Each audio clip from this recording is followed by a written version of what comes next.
ବର୍ତ୍ତମାନ ମୋର ଆଲୋଚନା ତୁଳନାତ୍ମକ ସାହିତ୍ୟ ଓ ତୁଳନାତ୍ମକ ସମୀକ୍ଷା। ସାଦୃଶ୍ୟ ଏବଂ ବୈସାଦୃଶ୍ୟ ଏହି ଉଭୟ ପ୍ରକାର ଉପାଦାନ ବା ତଥ୍ୟ ମିଶିକି ଥିବା ବସ୍ତୁ ଏବଂ ଭାବ ମଧ୍ୟରେ ତୁଳନା ସମ୍ଭବ ହୋଇଥାଏ।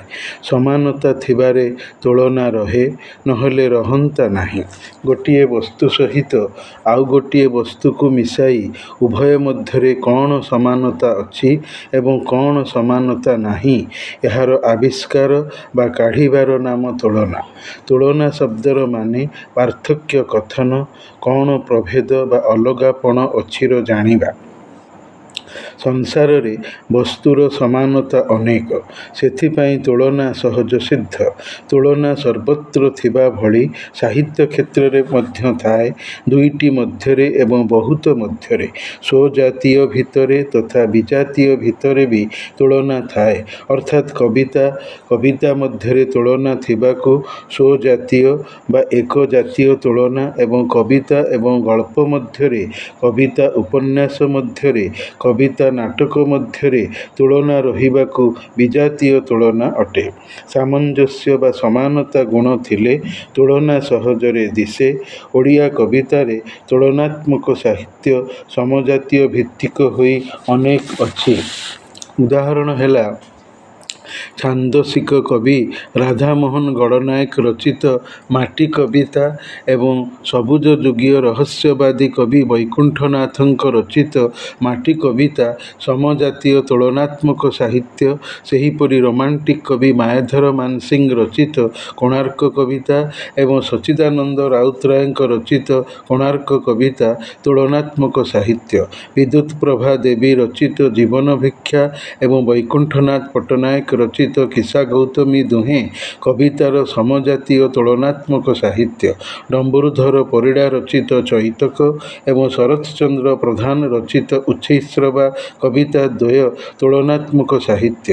ପୁଣି ଅଧ୍ୟାପକ ବେଣୁଧର ରାଉତ ରଚିତ କାଠଘୋଡ଼ା ପାଣି ପିଇ ବି ଏଥିରେ ସାମିଲ ହୋଇପାରିବ।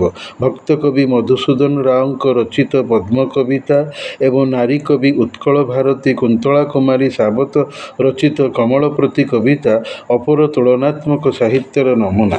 ପରନ୍ତୁ ତୁଳନାତ୍ମକ ସମୀକ୍ଷା କହିଲେ ଉପରୋକ୍ତ ଉଲ୍ଲେଖିତ କବିତା ଯୁଗଳବନ୍ଦୀମାନଙ୍କୁ ସ୍ୱତନ୍ତ୍ର ଭାବରେ ହେଉ ଅବା ଏକତ୍ର ମିଶାଇକି ହେଉ ସମାଲୋଚନା କରିବା ଧାରା ବା ପ୍ରକ୍ରିୟାକୁ ତୁଳନାତ୍ମକ ସମୀକ୍ଷା କୁହାଯିବ।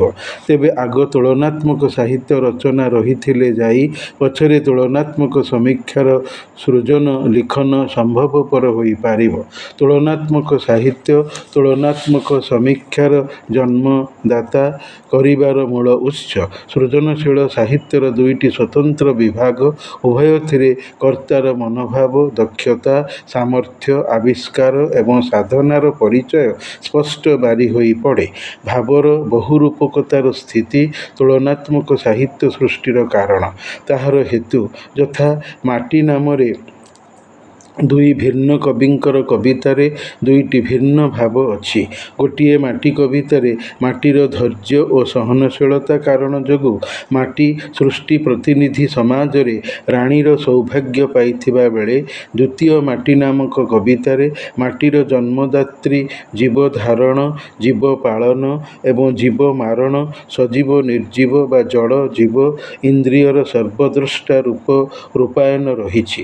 ମାଟିର ଭାବର ଦୁଇ ଭିନ୍ନ ରୂପକତା ଦୁଇ ଭିନ୍ନ କବିଙ୍କ ଲେଖକୀୟ ଭାବନାରେ ସ୍ଥାନିତ ଉଦ୍ଗତ ହୋଇଥିବାରୁ ସମନାମର ଦୁଇ ଭିନ୍ନ ବିଷୟର କବିତାର ସର୍ଜନା ସମ୍ଭବ ହେଲା।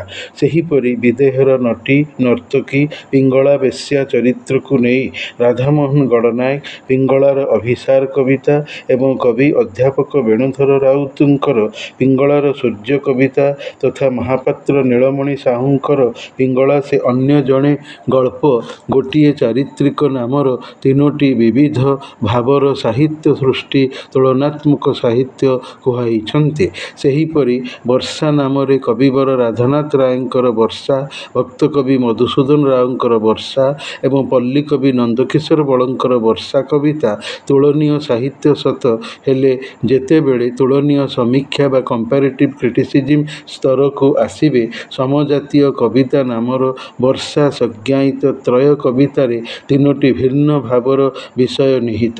ରାଧାନାଥଙ୍କର ବର୍ଷା କବିତା ବର୍ଷା ଋତୁ ସହିତ ମାନବ ଜୀବନର ତୁଳନା, ମଧୁରାଓଙ୍କର ବର୍ଷା କବିତା ବା ପଦ୍ୟରେ ଖାଣ୍ଟି ବର୍ଷା ଋତୁର ପ୍ରାକୃତିକ ପ୍ରତିକ୍ରିୟା ଏବଂ ନନ୍ଦକିଶୋର ବଳଙ୍କର ବର୍ଷା କବିତାରେ ଓଡ଼ିଶାର ପଲ୍ଲୀ ମାନବୀୟ ଜୀବନଧାରା, ସାଂସ୍କୃତିକ ରୂପ ବିଭା ଓ ବୈଭବ ମୂର୍ତ୍ତିମନ୍ତ ହୋଇଅଛି, ଯାହାକୁ ତୁଳନୀୟ ସମୀକ୍ଷା ବା ଇଂରାଜୀର କମ୍ପାରେଟିଭ୍ କ୍ରିଟିସିଜିମ୍‌ର କାମ ହେଲା ଉପରୋକ୍ତ ତିନି କବିଙ୍କର ଐକିକ ନାମ ପ୍ରଦାନର କବିତାର ବୈଷୟିକ ବା ବିଷୟଗତ ସ୍ୱାତନ୍ତ୍ର୍ୟ କାଢ଼ି ତୁଳନୀୟ ସମୀକ୍ଷାର ମାନଦଣ୍ଡରେ ସମନ୍ୱିତ ବିଶେଷତ୍ୱକୁ ପାଠକବର୍ଗଙ୍କୁ ଦେଖାଇବା। ନାମ ଏକ ହୋଇପାରେ, ହେଲେ ବିଷୟର ବର୍ଣ୍ଣନା ଏକ ନୁହେଁ। ତୁଳନୀୟ ବା ତୁଳନାତ୍ମକ ସମୀକ୍ଷାର ଏହା ହିଁ ବୈଶିଷ୍ଟ୍ୟ ତଥା ସ୍ୱାତନ୍ତ୍ର୍ୟ। ତୁଳନୀୟ ସାହିତ୍ୟର ଖୁଣ୍ଟିନାଟି ବ୍ୟାଖ୍ୟା ପ୍ରଦାନ କରିବା ହେଲା ତୁଳନୀୟ ସମୀକ୍ଷାର କାମ। ସୁତରାଂ ଜଣାଗଲା କି ତୁଳନୀୟ ସାହିତ୍ୟ ନଥିଲେ ତୁଳନୀୟ ସମୀକ୍ଷା ବା ସମାଲୋଚନା ରହିବ ନାହିଁ। ସୃଜନଶୀଳ କଳାତ୍ମକ ସାହିତ୍ୟ ସୃଷ୍ଟିରେ ତୁଳନୀୟ ସାହିତ୍ୟ ଏବଂ ତୁଳନୀୟ ସମୀକ୍ଷା ଗୋଟିଏ ମୁଦ୍ରାର ଦୁଇଟି ପାର୍ଶ୍ୱ, ଗୋଟିଏ ପରିବାରର ଦୁଇ ସଦସ୍ୟ। ତୁଳନୀୟ ସାହିତ୍ୟ ଅସଂଖ୍ୟ ଅଛନ୍ତି, ହେଲେ ତୁଳନୀୟ ସମୀକ୍ଷା କରିବାର ମନୋଭାବର ଅଭାବ ଅନେକ। ଲୋକେ ସମୀକ୍ଷକ ହୋଇ ତୁଳନାତ୍ମକ ସମୀକ୍ଷା କରିବା ଆଗ୍ରହୀ ନୁହନ୍ତି। ଅବଶ୍ୟ ଅସୁବିଧା ଅନେକ ଅଛି, ଯଥା ପାଠାଗାରର ଅଭାବ। ତୁଳନୀୟ ସାହିତ୍ୟକୁ ଖୋଜି ପାଇବା ସହଜ ନୁହେଁ। ଜାଣିଥିଲେ ବି ହାତ ପାଆନ୍ତାରେ ତୁଳନୀୟ ସାହିତ୍ୟ ମିଳୁଥିବା ଦରକାର। ସେ ସବୁକୁ ଖୋଜି ଲୋଡ଼ି ପଢ଼ିବାର ମନୋଭାବ ଆସୁଥିବା ଉଚିତ। ଉପଯୁକ୍ତ ଶ୍ରମ ଖଟାଇ ବିନିଯୋଗ କରି ଯଥାଯଥ ବିଚାର ବିମର୍ଶ ଓ ସେସବୁକୁ ସମନ୍ୱିତ ଧାରାରେ ପକାଇ ସମୀକ୍ଷାର ସୁଯୋଗ ମିଳୁଥିବ, କରିବାରେ ସ୍ପୃହା ଥିବ, ତେବେ ଯାଇ ତୁଳନୀୟ ସାହିତ୍ୟର ଯଥାର୍ଥ ତୁଳନୀୟ ସମୀକ୍ଷା ହୋଇପାରିବ। କଳା ତଥା ସୃଜ୍ୟମାନ ସାହିତ୍ୟରେ ଏହା ରହିପାରିବ। କମ୍ପାରେଟିଭ୍ ଲିଟରେଚର୍ ଆଣ୍ଡ କମ୍ପାରେଟିଭ୍ କ୍ରିଟିସିଜିମ୍ ବିଶ୍ୱବିଦ୍ୟାଳୟ ଶିକ୍ଷା ସ୍ତରରେ ଏକ ଅର୍ବାଚୀନ ପାଠ୍ୟ ପ୍ରସଙ୍ଗ ଥିଲେ କ'ଣ ହେଲା, ଶିକ୍ଷାବିତ୍ଙ୍କର ପଢ଼ାଇବାର ମନୋବୃତ୍ତିଗତ ଅଭାବର ଅଭିଯୋଗ ଛାତ୍ର ସମାଜରେ ରହିଥିବାର ଶୁଣାଯାଏ। ଉତ୍ସାହ ସହିତ ପ୍ରେରଣା ମିଳିପାରିଲେ ଯାଇ ଏହି ଉଭୟ ପ୍ରକାର ସାହିତ୍ୟର ବ୍ୟାପକତା ବୃଦ୍ଧି ପାଇପାରେ। ତୁଳନୀୟ ସାହିତ୍ୟକୁ ସମୀକ୍ଷା କରିବାର କାମ ତୁଳନୀୟ ସମୀକ୍ଷାର।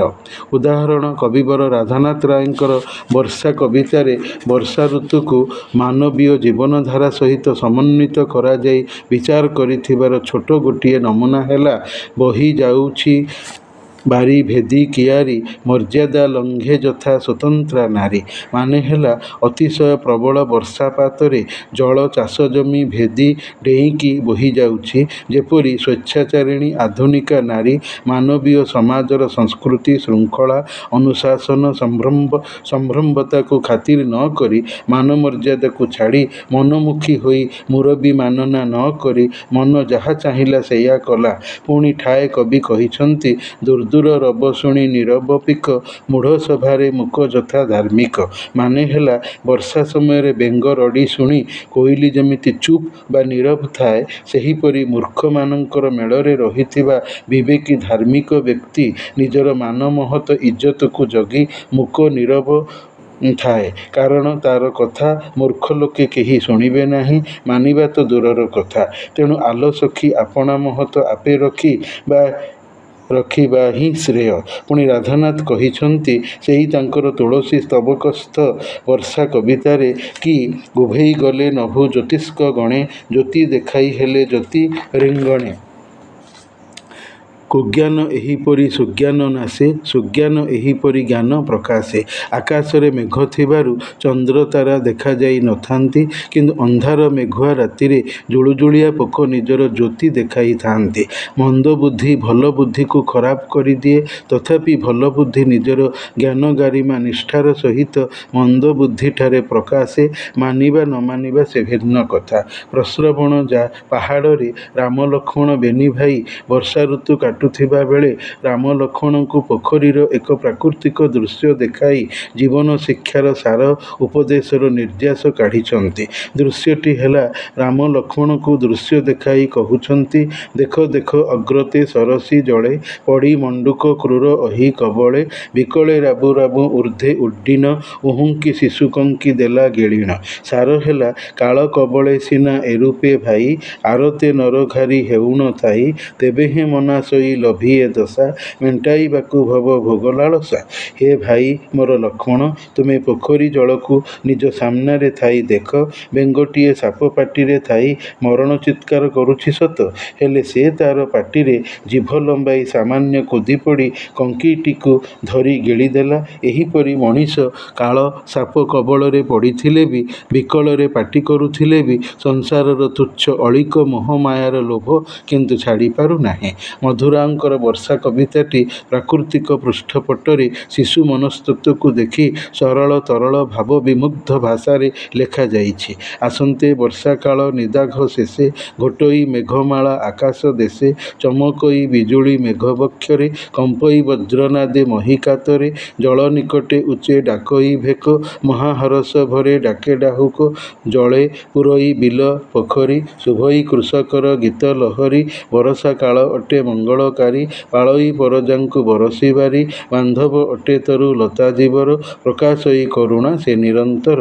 ଛୋଟ ଶିଶୁ କିଶୋର ଆନନ୍ଦିତ ସୁଲଳିତ କଣ୍ଠସ୍ୱରର ମନସ୍ତତ୍ୱକୁ ଧ୍ୟେୟ କରି ମଧୁର ପଦାବଳୀ ଚତୁର୍ଥ ଶ୍ରେଣୀର ସାହିତ୍ୟ ବହିର ଏକାଧିକ ବର୍ଷ ଧରି ପାଠ୍ୟ ପ୍ରଚଳିତ ପଦ୍ୟ ଥିଲା। ତୁଳନୀୟ ସାହିତ୍ୟ ଏବଂ ତୁଳନୀୟ ସମୀକ୍ଷାର ଉଲ୍ଲେଖକରଣର ଏହା ଦ୍ୱୟ ସମନ୍ୱିତ ଯୁଗ୍ମ ରୂପାଲେଖ୍ୟ। ସୁତରାଂ ଯେଉଁଠି ତୁଳନାତ୍ମକ ସାହିତ୍ୟର ସୃଷ୍ଟି ଥାଏ, ଠିକ୍ ସେହିଠି ତୁଳନାତ୍ମକ ସମୀକ୍ଷାର ପଦପାତ ପଡ଼େ। ଗୋଟିଏ ରଚନା ଅନ୍ୟଟି ରଚନାର ସାର୍ଥକତା ଚାହିଦାର ଅନ୍ୱେଷଣ ପାଇଁ କଳା ଜଗତର ଅପର ନୈପୁଣ୍ୟ ନିର୍ଦ୍ଧାରଣ